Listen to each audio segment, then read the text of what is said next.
What's up, guys? I wanted to talk about this topic, the internal versus external rotation of the shoulder in the overhead squat or the snatch, or even in some cases, a power jerk or a squat jerk, because this is the topic that I get asked most about by far. I touched on it briefly in my squat jerk video, but it only really raised more questions. So I figured I'd address it directly and concretely so that you guys can get a better understanding of both terms, the external and the internal rotation. So first off, I just want to show you the dichotomy of the semantics used as it pertains to the overhead position and the overhead squat position.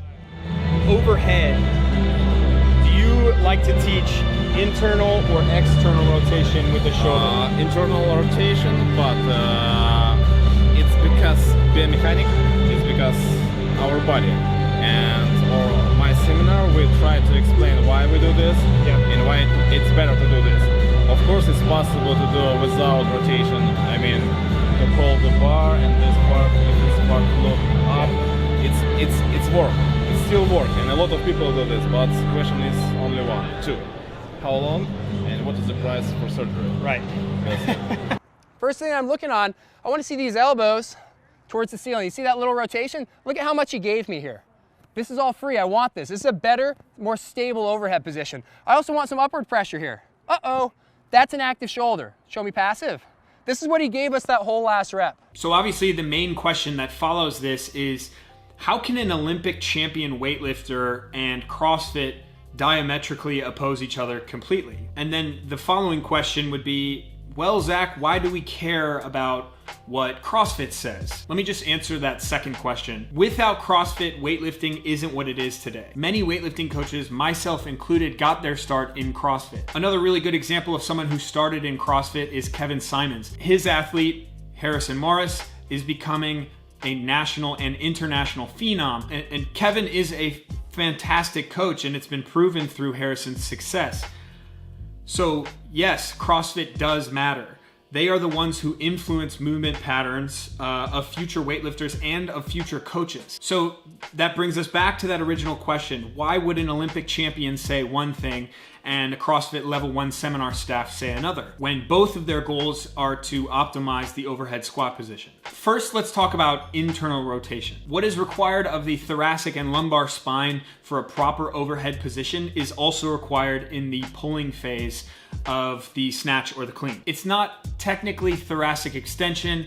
There's a lot of postural restoration people that would be upset if I said that you needed thoracic extension, but essentially you're trying to push your chest through and roll those scapulae back, and that is true across the pull and the overhead position. So you're pulling in that position and then you're catching in that position. To have a successful pull and a successful catch, you need to be able to hold that posture while there is dynamic movement through the hips, knees, and ankles. After a lifter has successfully caught the bar, they need to actively push up on the bar in that overhead position. These cues are meant to provide the bar with the most robust system of support in the traps and the rhomboids. This active pushing up into the bar while you're maintaining that posture actually causes internal rotation. Yes, that's right, it causes internal rotation of the humeral head.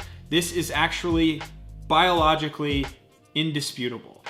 You're here, you press in, all of a sudden you rotate back, right?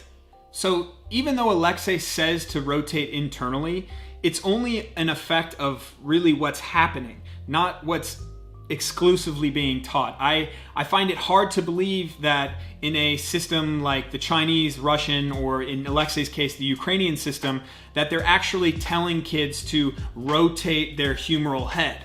What they're doing is just having the athlete, again, push their posture through and push into the bar when the bar is overhead. This causes internal rotation. And I think that the only reason it's brought up as internal as opposed to external is because lifters like Alexei hear this cue of external rotation, which is the opposite. And so they have to find a way to combat against that cue, which they believe is wrong. So let's go into what happens in the overhead squat at the level 1 seminar. Again, this addresses what I mentioned before in the dynamic movement of the hips, knees, and the ankles.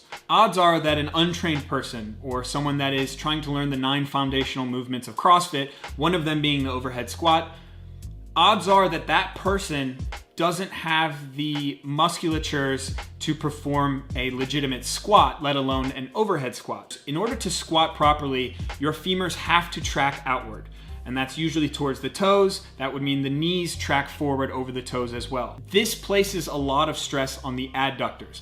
An untrained person doesn't have the strength in those areas, so what they're gonna naturally do is avoid tracking the femurs out to those weak areas. What they do is they keep the knees in, but it also allows the lifter to get lower, but they round at the lumbar spine and they round at the thoracic spine. So you have this inefficient squatter.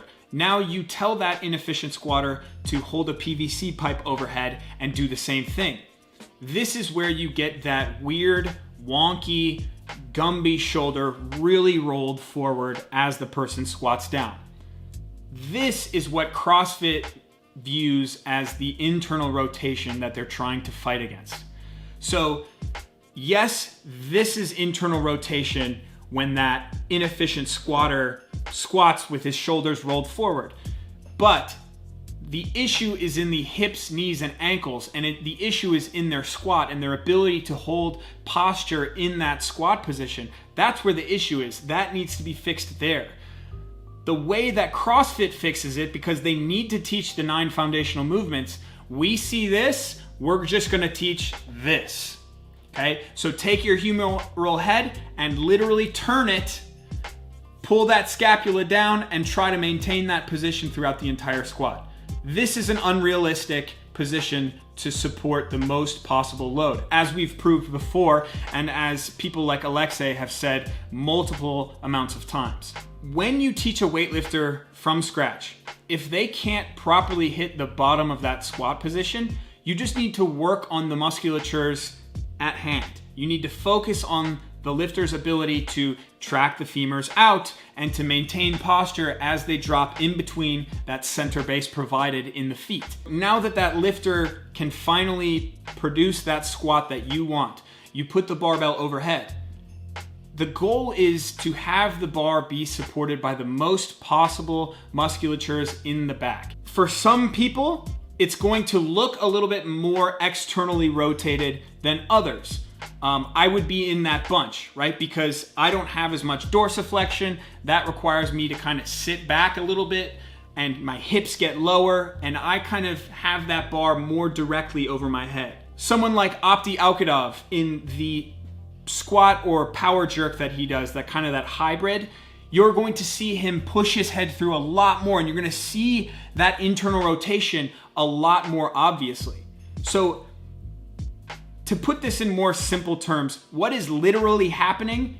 It has to be internal rotation when you press into the bar. However, I don't think it should be a cueable thing. What should be cued is proper depth, proper squat position, and then pushing into the bar and having a support system throughout the back. Whether it's an obvious internal rotation or a not so obvious internal rotation, I don't think that that cue is acceptable. So I hope that clears things up for you guys. That's all I have for you, but first I have a big announcement. That's right, I'm going to be in the UK. I'm going to be putting on a seminar on May 19th and May 20th in Milton Keynes at Tribe Strength. So this will be a 2-day intensive seminar for all levels of lifter who are looking to improve their snatch and their clean and jerk and learn different programming methodologies. Tickets for that seminar are on sale right now. I will have the link to that below. So if you're interested in that, go get your ticket. As always, thank you guys so much for watching. That's all I got for you. Yeah. Peace.